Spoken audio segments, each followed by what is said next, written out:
మన ప్రభును ప్రియరక్షకుడును యేసుక్రీస్తు నామమున మీకు శుభములు చెబుతూ వస్తుంటున్నాం. ప్రభు యొక్క మహాకృపను బట్టి ఆగస్టు మాసంలో 2వ ప్రభుదినంలోకి మనం క్షేమకరంగా రాగలుగుతూ వచ్చాం. మనకంటే యోగ్యులు, మనకంటే గొప్పవారు, మనకంటే అందచందాలు కలిగిన వారు, భోగభాగ్యాలు కలిగిన వారు ఎంతోమంది ఈ వారంలో కాలగతుల్లో కలిసిపోయారు, మరణించారు. మనం ఇంకా సజీవంగా ఉన్నాం. సజీవులే కదా నిన్ను స్తుతించాను. ఈనాడు సజీవుడనై నేను నిన్ను కనపరుస్తున్నానని భక్తుడైనటువంటి హిజ్కియా ఎలాగ కనపరుస్తూ వచ్చినాడు. మన జీవితాల్లో కూడా ప్రభుని కనపరిచే సమయం. మత్తయి సువార్త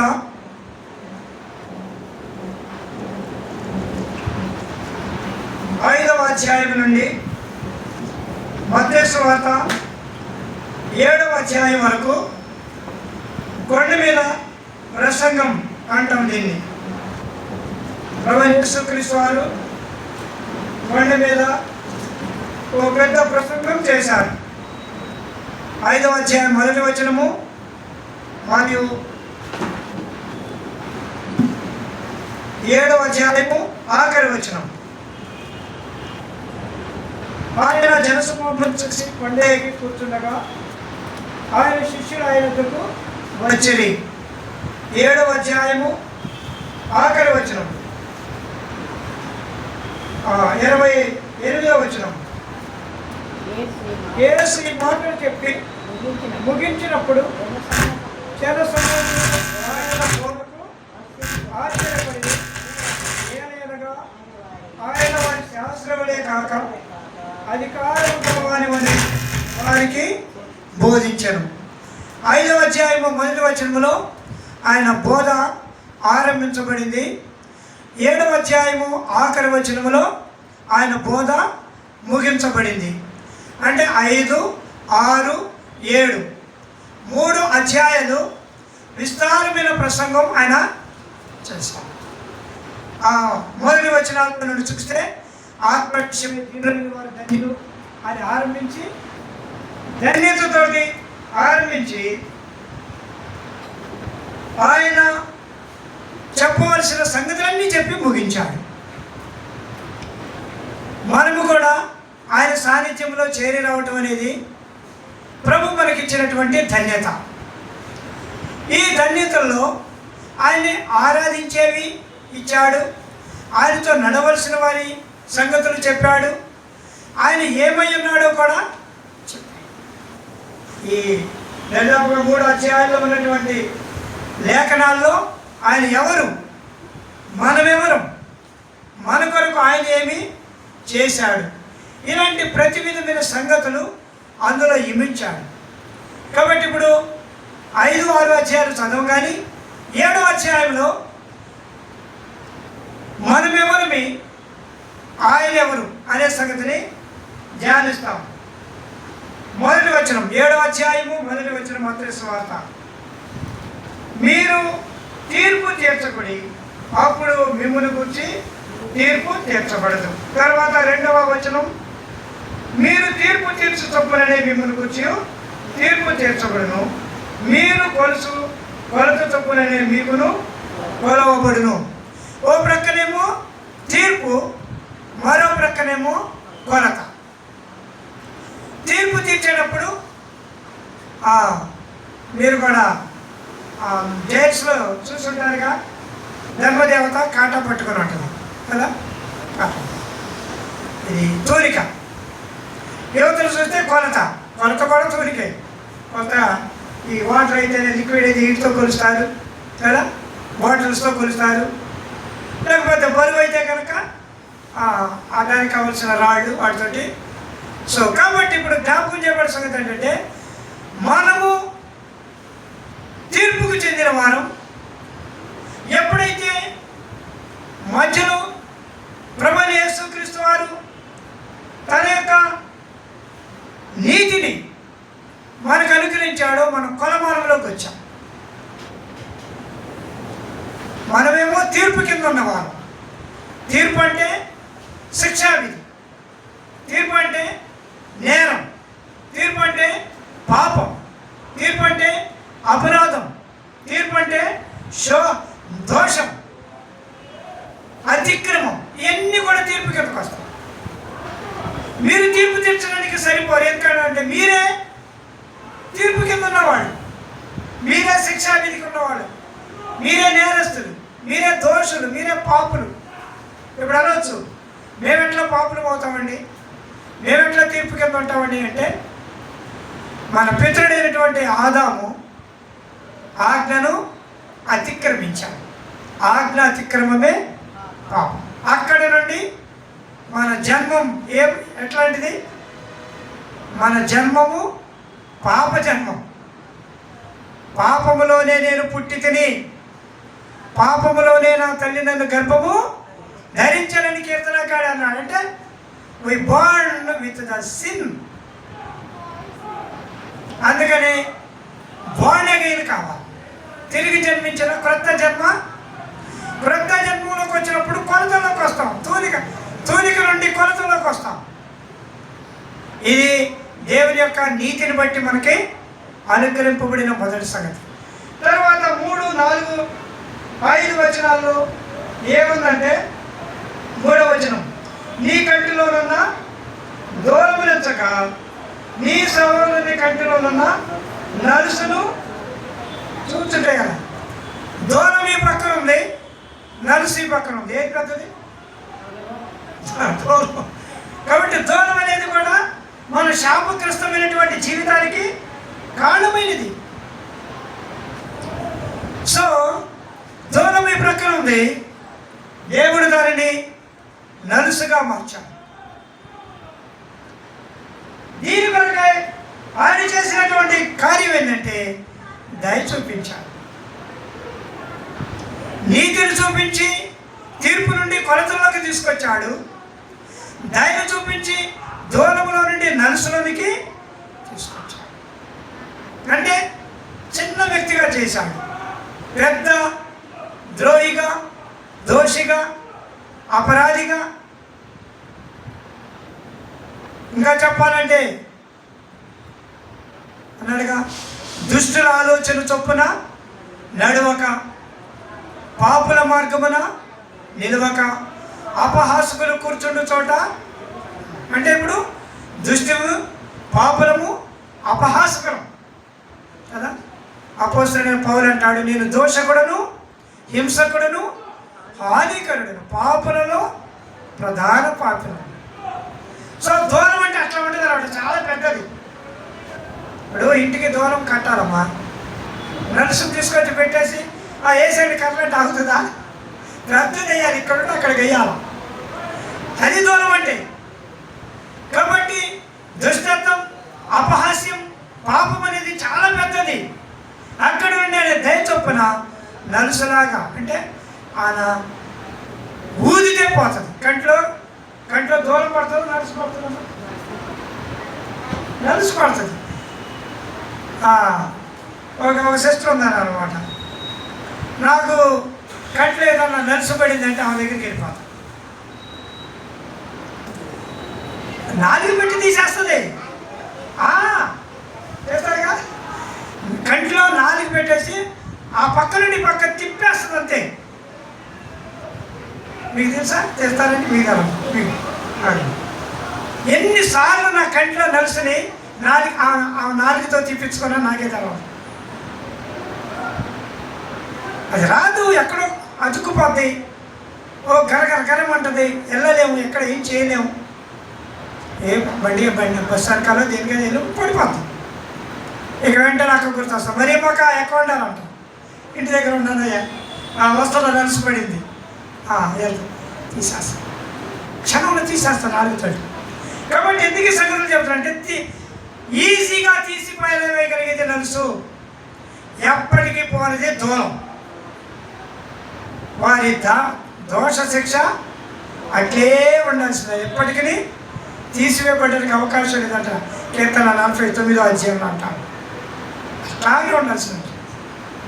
సో ప్రభు తీసివేసినాడు. తేటైన కన్ను. మూడవది వచనము 6వ వచనం చూడండి. పరిశుద్ధమైనది కుక్కలకు పెట్టుకుడి, మీ ముత్యములను పొందలేదట వేకుడి, వేసిన అవి ఒకవేళ వాటిని కాళ్ళతో త్రొక్కి మీ మీద నుండి మిమ్మల్ని చేర్చివేయను. ఈ ప్రక్కన కుక్కలు పందులు ఉన్నాయి, ఆ ప్రక్కనేమో పరిశుద్ధమైనది ముత్యాలు. ఈ ప్రక్కనేమో కుక్కలు పందులు ఉన్నాయి, ఆ ప్రక్కనేమో ముత్యాలు పరిశుద్ధమైన ఏదైనా కానీ మంచి ఆహారం కానీ. అంటే ఈ స్థానం ఇప్పుడు కుక్క పంది ఏం చూపిస్తా ఉంది? దాని యొక్క గమనాగమనాలన్నీ నష్టం చేసాయి. ఒకవేళ ఏదో పెంచుకున్న కుక్కలు చాలామంది కొంటేనే, నేను వాళ్ళ గురించి అంటలేదు, కుక్కలంటే ఇష్టపడి పెంచుకునేవాడు ఉండొచ్చు, అది వేరే విషయం. కానీ కుక్క అనగానే వీధి కుక్కే గుర్తొస్తుంది ఏమా, అంతేనా? మీ ఇంట్లో మంచిది కాస్ట్లీది కొనుక్కొచ్చి దానికి డ్రెస్ వేసి, నేను చూసా ఇక్కడ ఆ కుక్కకి, నువ్వు చూసాగా కుక్కకి ఏమో వేశారు? షూస్. చూసావా? కుక్క 4 కాళ్ళకి షూస్ వేసారండి, సాక్స్లు షూస్. ఇక ఎన్ని ఉండబోతున్నట్టు చూస్తున్నారు. చూసారు అట్లా వేసుకెళ్తాం, మీరు చూసారు ఇప్పుడు? నిన్ననే ఎక్కడ చూశాను నేను, ఆక్స్ఫర్డ్ స్కూల్ ఎదురుగా. వచ్చి బాబోయ్, అలాగే డ్రెస్సు, సాక్స్లు, షూ. తాడు బాబులే చేతిలో పట్టుకోవడం బాబులు. మళ్ళీ అది ఎక్కడ పోవాలా? ఇప్పుడు షూస్ డ్రెస్ వేసినప్పుడు వదిలేయచ్చుగా, మళ్ళీ తాడు బాబులే ఈ చేతిలో పట్టుకోవడం బాబులే. అందరు వెళ్ళేవాళ్ళందరూ సోమలో దొరికేసి ఇది ఎక్కడ పోవడం బాబు. ఇంతకీ షూ సాక్స్ తోటి వెళ్ళింది. ఇంట్లోకి వెళ్ళిన తర్వాత బెడ్ మీద పడుకొని పెడతారు, మళ్ళీ దాన్ని తీసుకెళ్ళి దాని గదిలోకి దాన్ని పంపిస్తారంతే. సో కుక్క అనేది అది అంత క్షేమకరమైనది కాదు, పరిశుద్ధమైనది. ముత్యాలు విలువైనవి, గోల్డ్, ఇవన్నీ కూడా చాలా ప్రశస్తమైనవి, చక్కగా లోన్ పెట్టుకునేవి. కాబట్టి ఇప్పుడు ఎన్నిక సంగతులు జ్ఞాపకం చేస్తుంటే, మొదట మనము తీర్పు కింద ఉన్న వారం, రెండోది మనము దూరం కింద ఉన్న వారం, మూడవది మనము పంది కుక్క స్వభావం కలిగిన వారం. అంటే ఓ రకంగా చెప్పాలంటే జీవము లేని వారం, సంతోషం లేని వారం. అయితే సంతోషదాయకమైన పరిశుద్ధమైన వాతావరణంలోకి ప్రభు తీసుకొచ్చాడు. తన నీతిని బట్టి, తన దయని బట్టి, తన జీవాన్ని బట్టి ఆయన మనల్ని తీసుకొచ్చాడనే సంగతిని జ్ఞాపకం చేయబడుతూ వస్తుంటాం. 4వది 7వ అధ్యాయము వచనము 13, 14 వచనాలు. మత్తయి సువార్త 7, 13, 14. ఇరుకు ద్వారమున ప్రవేశించుడి, నాశనమునకు ద్వారము వెడల్పును, ఆ దారి విశాలములైనది, దాని ద్వారా ప్రవేశించు వారు అనేకులు. జీవమునకు ద్వారం ఇరుకును, ఆ దారి సంకుచితమైనది, దారి కనుగొని వారు కొందరు. విశాలమైన దారి, ఈ ప్రక్కనేమో ఇరుకు ద్వారి. విశాలం అనేది నాశనానికి, ఇరుకు అనేది జీవనికి పోయేది. అంటే ఆయన రక్షణ కార్యాన్ని బట్టి ఈ దారులు సపరేట్ చేశారు. మధ్యలో ఆయన వస్తున్నాడు, మీరు గమనిస్తున్నాడు లేదు? ఈ ప్రక్కన తీర్పు, ఈ ప్రక్కన కొలత, ఈ ప్రక్కన దూరము, ఈ ప్రక్కన నలుసు. వీటి మధ్యన ఆయన వస్తానే ఉన్నాడు. ఈ ప్రక్కన పంది కుక్క, ఈ ప్రక్కన పరిశుద్ధమైంది ముత్యాలు, మధ్యలోకి వస్తున్నాడు. ఇక్కడ విశాలమైన దారి, ఇదేమో రక్షణార్థమైనటువంటి కార్యం. కాబట్టి మన ప్రభు నీతికి మన ప్రభు దయకు, మన ప్రభు రక్షణకు కాళ్ళు వినబడిన సంగతిని మనము జ్ఞాపకం చేయబడుతుంటాం. తర్వాత రండి వచనము 16.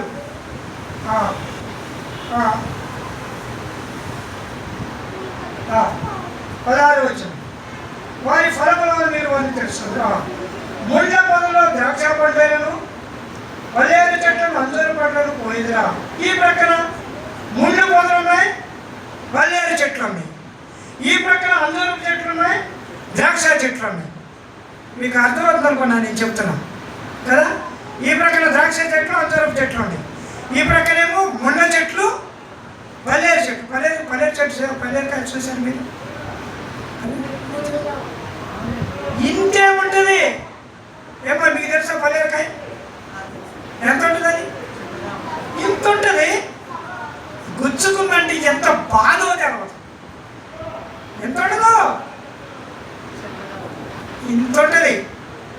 ఎంత ఉంటుంది అంటే ఒక రకంగా చెప్పాలంటే కుంకుడి గింజ అంత ఉంటుంది. Correct length.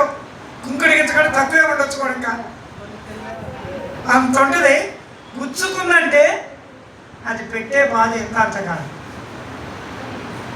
చాలా షార్ప్గా ఉంటుంది దాని ముళ్ళు.